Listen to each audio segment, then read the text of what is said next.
শিৱসাগৰ হাঁহচৰাৰ হাৰিপাৰা কছাৰী গাঁৱস্থিত মেছ কছাৰী জাতীয় পৰিষদৰ মুখ্য কাৰ্যালয়ত সভাকক্ষত কথা বতৰা শীৰ্ষক এখন গ্ৰন্থ আৰু কাব্য পত্ৰিকা কাব্যকানন লেফাফা ভৰ্তি এমুঠি কবিতা উন্মোচন। শিৱসাগৰ জিলাৰ হাঁহচৰা হাৰিপাৰা কছাৰী গাঁৱস্থিত মেছ কছাৰী জাতীয় পৰিষদৰ মুখ্য কাৰ্যালয়ৰ সভাকক্ষত অনুষ্ঠিত হোৱা এক গ্ৰন্থ উন্মোচনী সভাত শিমলুগুৰিৰ চুকাফা একাডেমীৰ অধ্যক্ষ মুনীন্দ্ৰ লাহন, হাঁহচৰাৰ যুৱ সাহিত্যকৰ্মী মৃদুল পংকজ বৰগোহাঁই যুটীয়াকৈ সংকলন কৰা সমাজৰ বিভিন্ন ক্ষেত্ৰৰ 12গৰাকী বিশিষ্ট ব্যক্তিৰ সৈতে লোৱা সাক্ষাৎকাৰৰ গ্ৰন্থ কথা বতৰা আৰু কবি সবিতা বৰুৱা ফুকনৰ সম্পাদিত জিলাখনৰ বিভিন্ন স্থানত একুৰি কবিৰ কবিতাৰে সমৃদ্ধ কাব্য পত্ৰিকা কাব্যকানন লেফাফা ভৰ্তি এমুঠি কবিতা উন্মোচন কৰা হয়। এই উন্মোচনী সভাত হাঁহচৰাৰ বিশিষ্ট শিক্ষাবিদ তথা হাঁহচৰা উচ্চতৰ মাধ্যমিক বিদ্যালয়ৰ অৱসৰপ্ৰাপ্ত অধ্যক্ষ ভৰত চন্দ্ৰ চেতিয়াৰ সভাপতিত্বত অনুষ্ঠিত হোৱা গাম্ভীৰ্যপূৰ্ণ গ্ৰন্থ উন্মোচনী সভাত গ্ৰন্থ আৰু কাব্য পত্ৰিকা উন্মোচন কৰে নাজিৰা প্ৰেছ ক্লাবৰ সভাপতি বিশিষ্ট লেখক বুলু চেতিয়াই আৰু বিশিষ্ট কবি তথা চিত্ৰশিল্পী ৰিদীপ বৰুৱাই। সভাত উপস্থিত থাকে কেইবাগৰাকীও বিশিষ্ট অতিথি। ব্যুৰ ৰিপৰ্ট পাটকা টিভি। তাৰপিছত সবিতা বৰুৱা বাইদেউ মৃদুল পংকজ দা দুইজনে পুনৰ ক'লে, তাৰপিছত ভাবিলোঁ নহয় সেয়া হয়তো তেনেকৈ কৰিলে হয়তো মই ধৃষ্টতা কৰা হ'ব। তেখেতলোকে দুইজনে যিহেতু কৰিছে মোৰ সাহ কৰি মই কাৰ্যভাগী সমাপন কৰিম। আমাৰ সমাজ ব্যৱস্থাত ধাৰাবাহিকভাৱে আমি লক্ষ্য কৰিছোঁ আমাৰ যি বৌদ্ধিক চিন্তা চেতনা আৰু সমাজবাদী যি দক্ষতা, এই দিশবোৰ লাহে লাহে আমাৰ মাজৰ পৰা যে অন্তৰ্হিত হ'ব ধৰিছে, এই কথাষাৰে আমাক অকণমান কেতিয়াবা ভবাই দিয়ে।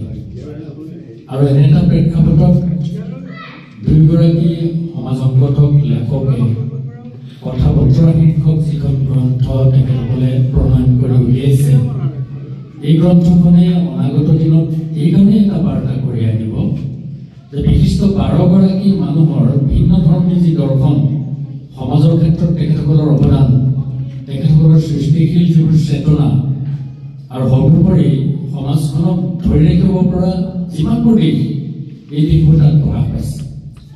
আমি ভাবোঁ যে এজন অগ্ৰজ ব্যক্তি আমাৰ মাজৰ পৰা যেতিয়া হেৰাই যায়, তেতিয়া বহুখিনি প্ৰমূল্যবোধ আমাৰ মাজৰ পৰা হেৰাই যায়। চৰা মৌজাৰ হাৰিপাৰা কছাৰী গাঁৱৰ মেছ কছাৰী জাতীয় ভৱনত আজি এক বৰ্ণাঢ্য অনুষ্ঠানত দুখন গ্ৰন্থ উন্মোচন কৰা হৈছে। এখন হৈছে কথা বতৰা এলানি অন্তৰংগ সাক্ষাৎকাৰ, সম্পাদনা কৰিছে বিশিষ্ট কবি লেখক মুনীন্দ্ৰ লাহন আৰু মৃদুল পংকজ বৰগোহাঁই। দুইজনে সম্পাদনা কৰি উলিওৱা যিখন গ্ৰন্থ কথা বতৰা, এই কথা বতৰা গ্ৰন্থখনত সমাজৰ বিভিন্ন দিশত বৰঙণি আগবঢ়োৱা 12জন বিশিষ্ট লেখকৰ সাক্ষাৎকাৰ অন্তৰ্ভুক্ত কৰা হৈছে আৰু এই সাক্ষাৎকাৰৰ তেখেতসকলে সংকলন সম্পাদনা কৰি উলিয়াইছে। আৰু আজিৰ এই বৰ্ণাঢ্য অনুষ্ঠানত মৌজাটোৰ বিভিন্ন আৰু শিৱসাগৰ জিলাৰ বিভিন্ন বিশিষ্ট ব্যক্তিৰ উপস্থিতিত শুভ উন্মোচন কৰা হৈছে। আৰু কথা বতৰা গ্ৰন্থখন উন্মোচন কৰিছে নাজিৰা প্ৰেছ ক্লাবৰ বিশিষ্ট সাংবাদিক আৰু নাজিৰা প্ৰেছ ক্লাবৰ সন্মানীয় সভাপতি বুলু চেতিয়া ডাঙৰীয়াই। তাৰোপৰি আৰু এখন গ্ৰন্থ উন্মোচন কৰা হৈছে। এই গ্ৰন্থখন হৈছে কাব্যকানন লেফাফা ভৰ্তি এমুঠি কবিতা।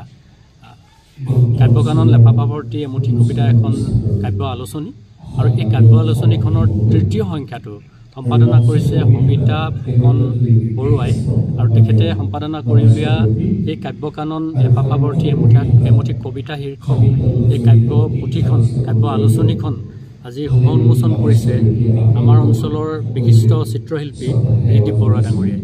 আমাৰ বাবে এটা খুব ভাল বতৰা, খুব ভাল খবৰ যে মৌজাটোৰ হাঁহচৰা মৌজাৰ বিশিষ্ট ব্যক্তিসকল, তাৰোপৰি শিৱসাগৰ জিলাৰ বিভিন্ন দিশত আগবঢ়া যিসকল ব্যক্তিৰ সাক্ষাৎকাৰ ইয়াত প্ৰকাশ কৰা হৈছে, তেখেতসকলৰ জৰিয়তে তেখেতসকলৰ জীৱনবোধ, তেখেতসকলৰ চিন্তা চেতনা, তেখেতসকলৰ সৃষ্টিশীল যি চেতনা, তেখেতসকলৰ যি জাতীয়তাবোধ, জাতীয় দায়িত্ব কৰ্তব্য আৰু সমাজৰ প্ৰতি তেখেতসকলৰ যি বিশিষ্ট বৰঙণি, এই আটাইবোৰ দিশ সাঙুৰি 12জন বিশিষ্ট ব্যক্তিৰ সাক্ষাৎকাৰ ভিত্তিক কথা বতৰা এলানি অন্তৰংগ সাক্ষাৎকাৰ এই আলোচনীখন আজি এই অনুষ্ঠানত শুভ উন্মোচন কৰা হৈছে।